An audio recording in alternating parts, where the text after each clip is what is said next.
The question is, give an example of how formal operational thinking allows adolescents to become very good at arguing or debating with their parents, and use an example.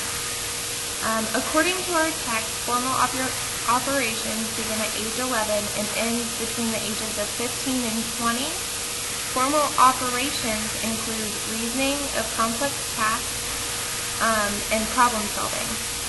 Adolescents at this age can think of different variables that are going to happen in the argument, and they can also use abstract ideas about justice and time. And they also can use an imaginary audience, which means they can, in their brain, think of different things that the adult will say and go back and forth as to how they're going to combat that.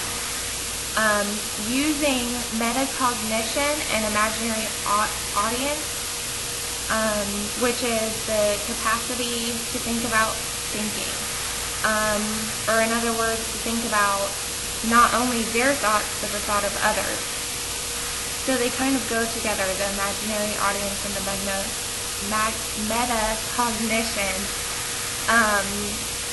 And a teen could plan an argument on how being home by midnight after prom is unreasonable. Adolescents of this age believe that they are unique and special in their personal experiences, like, for example, that you don't know what I'm talking about because you don't understand me. This is also goes along with the personal fable. It's kind of like the woe is me, and my parents don't understand, they've never been through this, and that type of deal. An adolescent trying to argue that 12 a.m. is unreasonable may say something like, you don't understand, or you don't trust me. An adolescent would probably argue that his or her other friends' parents are going to let them stay out till 12, and they don't have a curfew, so that's not fair.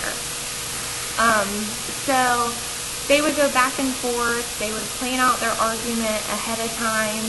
They would, in their brain, they would think of, what are my parents going to say? The parents may say something like, well, I'm not their parent, and I don't feel that after 12 midnight is good for a teenager to be out, especially after prom. And the child may argue, you need to trust me, I'm almost an adult, and how am I going to prove myself if you don't give me the opportunity? It just goes back to the children thinking that, their experiences are unique, and that nobody else has ever been through anything like that, and they'll plan accordingly to probably come up with a pretty good argument as to why they can stay out later than 12 a.m. That's pretty much all I have, and thank you for listening.